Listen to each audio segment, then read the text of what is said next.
So one thing I get asked pretty often is, what do you do for forearms? That's not just a setup for the video. It does occasionally actually happen. Big forearms. They don't actually look that big. Anyway, the answer is nothing really, but that's only because I personally don't think that having bigger forearms would benefit my physique. It's not because there isn't things you can do, and if you do want bigger forearms, there's actually quite a lot of things that you can implement into your training, and so that's what I'm going to talk through today. I don't, however, just want this video to be a random list of exercises, so although I'm going to suggest some exercises, I'll also talk a little bit about why I'm recommending those, and I'll also touch on things like rep ranges and how often you can train forearms. Alright, just a quick cutaway to tell you about a home gym giveaway. So Apollo Fitness are giving away a home gym worth 10,000 euros. They'll design it for you, they'll give you all the equipment for it, and then they'll install it for you, right? And it doesn't even cost you anything to enter. All you have to do is follow a few people and do some stuff on Instagram. It's dead easy and the prize is sick. So if you want a sick home gym like me, probably better than mine actually, that's more than mine costs, or you want to turn it into a PT studio or whatever it is, then I would enter. Good luck. The requirements will be in the video description. Alright, let's get back to the video. So first of all, let's just start with the function of the forearm muscles. There's finger and thumb flexion and extension, wrist flexion and extension, as well as some radial and ulnar deviation. You've got supination, pronation, and then even some elbow flexion. So you could say that the forearm muscles are responsible for quite a lot of different movements, but the reason why you can say that is because what we're actually doing is just grouping together a lot of different muscles and using the blanket term forearm. This is kind of like saying quads. We use a singular term to denote a lot of different muscles. So there are about 20 in total, but some people actually don't have one of those, and even in people who do have it, it can present quite differently. In fact, some people can have it on one side but not on the other. So that's a side note, but TLDR, there's quite a lot of individual variants in the precise structure of the forearms. Now, you don't really need to remember all of that. All you need to know is that different muscles or groups of muscles are responsible for different actions, and so if we want to build the forearms overall, then it makes sense to perform a variety of these different actions. Now, I'll go through some of the main ones and some exercises we can do for them. So the brachioradialis is the largest muscle in the forearm, and because it's so superficial, you can actually see it if you just put your hand in a hammer grip, or what's called semi-pronated, and then try and flex the elbow against resistance. Its primary actions are elbow flexion, as well as some supination and some pronation. When it comes to elbow flexion, the brachioradialis is most engaged when in that semi-pronated or hammer position. And so with that in mind, the first exercise that I would recommend for building your forearms would simply be hammer curls. Now, if you also think about that, then you can see how your grip position on your other elbow flexion movements, such as your pull exercises, your rows, pull downs, pull ups, can also affect the emphasis placed on different areas of your forearm. Now, although we will get onto some forearm exercises that don't involve elbow flexion, I do think that hammer curls is really the place to start, simply because of the sheer load you're able to use for that exercise. Most of your other forearm muscles aren't really involved in elbow flexion. If they are, it's to a very small extent, and so for the movements that you're going to do for those, you're not really going to be able to get the opportunity to use the same kind of mechanical load as you could for something like hammer curls. Now, I said this muscle is involved with pronation and supination. What it will actually do is return your wrist to a neutral position from a pronated or supinated position. So if you're pronated, it will help up to here, and if you're supinated, it will help up to here. So how can you put that into an exercise? Well, you could do these movements on their own, although you would need an asymmetric weight. You can't just use a dumbbell for it, otherwise obviously one end of that dumbbell is just counterbalancing the weight on the other end. You could use something like a broom handle. Maybe you can add some progressive overload by putting the broom head on the end. I have this bar that came with my cables, and it's actually far too heavy for me to hold at one end, but I can just hold it slightly off center. Then, as my forearms get stronger, I can move further down the bar, increasing the weight on one side and decreasing the counterweight on the other side. And you can do these for both pronation and supination, moving back to your neutral position. The only problem with this exercise is the drop off in resistance as the weight gets closer to vertical, so there may be a way that you can emulate this with a more even resistance curve using cables. Now, as a quick side note, I have heard some people recommending combining these two actions, so that would be some pronation or supination with some elbow flexion. Now, I did have a play around, and although it seems like a good idea, I couldn't really find a practical and easy way of doing this that didn't just feel really awkward. I found that if the weight was light enough for me to pronate or supinate with, then it wasn't really heavy enough for me to get much out of the elbow flexion or the curl part of the movement. Not to mention, you can't really just use a dumbbell because, again, the pronation and supination part of it is counterbalanced, so you do still need an asymmetric weight. If you know a good way of doing these, then by all means let me know, and I will be happy to learn about them and happy to try it. So in short, I would probably just stick to some hammer curls as well as some pronation and supination movements with that stick or pole or whatever you have available, and I'd leave it there for the brachioradialis. Forearm reminder that I've got chunky ass forearms and a small ass head. Okay, let's move on to the forearm flexors, or as I like to call them, the breast of the swan.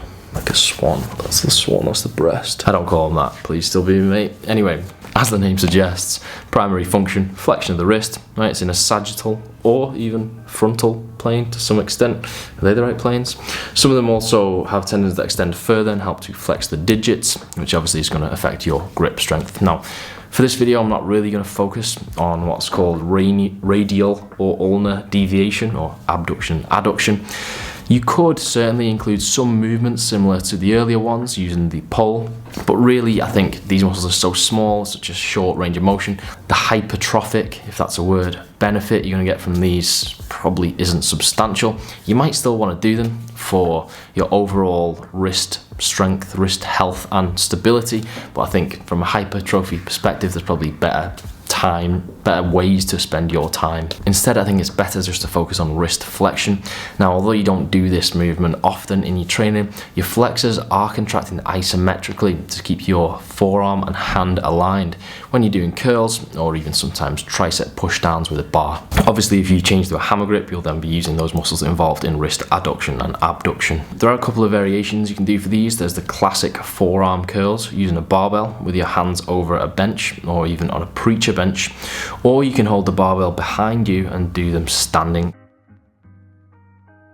I would probably do a combination of both, or even doing them using cable handles would probably give you a more even resistance throughout the movement. Some people roll the bar right down to the fingertips at the bottom of the rep, which will obviously involve those flexors that control the fingers, and I would say that probably makes sense as well. For the digit flexors, it looks weird doing that. For the digit flexors, people like to do a lot of grip work, so you could just hang from a bar or do your farmer's walks, or make sure you're trying to do your pull exercises or your deadlifts without straps if you're in overhand grip, that is.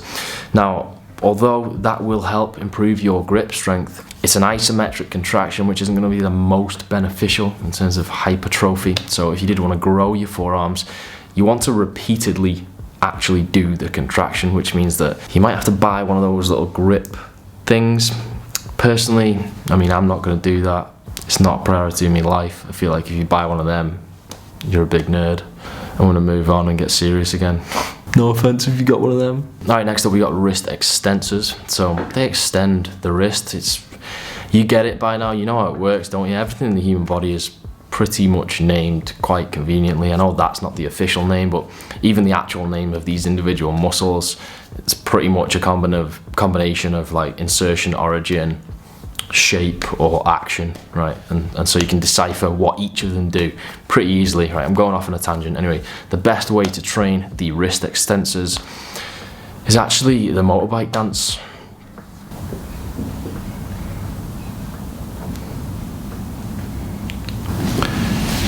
Now really it's just the opposing movement from your flexor exercises. So you could do the same exercises just with a reverse grip essentially.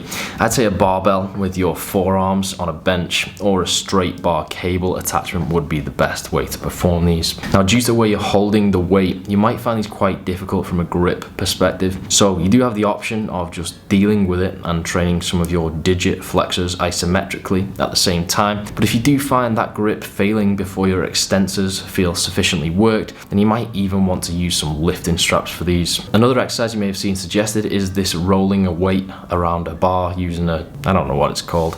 Anyway, it's quite an old school movement, classic bodybuilding type movement, and whilst I'm sure it has its merits, again, I don't think it's too practical as you can only do reps until the weight reaches the top and then you have to let it go down again, causing a break in your set. It's not a massive deal, but I just can't see really any benefits to this exercise over a simple wrist extension using a barbell or a cable attachment. So let's talk briefly about rep ranges. Now your forearms, much like the calves, are made up predominantly of slow twitch muscle fibers. Now you might think that that means you should stick to high reps. However, if you look at the actual science on particular rep ranges and how they affect or don't affect specific muscle fiber types, you find it's actually pretty sketchy and inconclusive. So really it looks still like over the long term, regardless of muscle fiber type composition, the best approach for overall hypertrophy is simply to still train over a variety of rep ranges. Now, that being said, some exercises certainly do lend themselves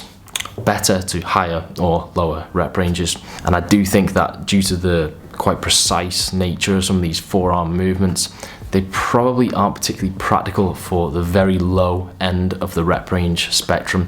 Certainly if you've never done any wrist extensions before, I probably wouldn't go straight in with doing a weight that you can only do 5 or 6 reps for. For those, I would probably start with 12 to 15 reps, and then once you're used to the movement, then you can just again revert back to using a variety of rep ranges, anywhere from maybe 8 on the low end and 20 plus on the high end. Now the only caveat to that is for your hammer curls. I think you could and probably should go a little bit lower for some of your sets of those. Now again, you still want to be training over a variety of rep ranges, but just the lower end of that scale can be a little bit lower than your extension and flexion movements. So in bodybuilding, or actually training in general, people use the phrase maximum recoverable volume, which essentially denotes how much work you can do and still recover adequately from in order to progress. If you're above your maximum recoverable volume, the damage you do during training won't repair in time for the next training session, and your progress would stall or could even regress. That's pretty much the basis for overtraining, and it's why things like your sleep and nutrition are so important, because if they increase your capacity for recovery, they by default or indirectly increase your workload capacity. So let's bring this back to the forearms now. The first thing to say is that recovery cost is directly proportional to the damage done during training.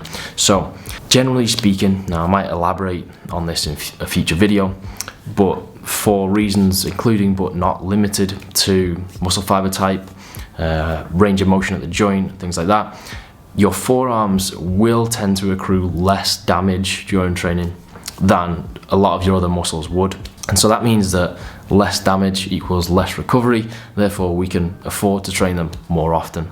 And that pretty much is the case, just with a couple of minor caveats. The first is that your brachioradialis is already likely getting worked quite a lot through your curling and pulling movements. So with that in mind, and also bearing in mind that any hammer curls you're doing are going to add on to your bicep volume and therefore recovery requirements, I would keep your additional hammer curls actually quite low, maybe even just hitting them for a few sets once or twice a week. If you do want to do some pronator or supinator movements with a bar, you can be a bit more liberal with those and sprinkle them in more frequently, a few times a week if you want. Similarly, your wrist flexors are still involved in elbow flexion since they originate at the humerus, albeit to a very minor extent. Therefore, if you're already performing plenty of exercises involving elbow flexion, you might want your additional wrist flexor volume and frequency to be a little bit lower than your wrist extensor movements. I would probably avoid performing flexor movements directly before pull movements if you struggle with grip already. As for your wrist extensors, I don't think you're really going to struggle with recovery, and I can't see these having too much of a detrimental effect on the rest of your training. So really, with these, the sky is kind of the limit. If you want to train them 4 times a week, then you probably can. Now, all this might seem like quite a lot to do on top of your program already. However, the cardiovascular requirement of a lot of these exercises are going to be so minimal that actually you could probably just chuck them in whilst you're resting from other exercises. So if you're doing some calf raises on the Smith machine or whatever, then you can probably use those rest periods. We all know how boring calf raises are, right? Probably use those rest periods to do some of your forearm movements, and you can even throw them in elsewhere in your program. Alright, I think that's it from me. If you want me to do a similar kind of video but covering other muscles or muscle groups, then let me know, and if there's any popular requests, then I will happily oblige. So thanks for watching, I hope it was helpful. Let's all get big pumped up juicy forearms, right? See you later. Jordy Lenny is my hero.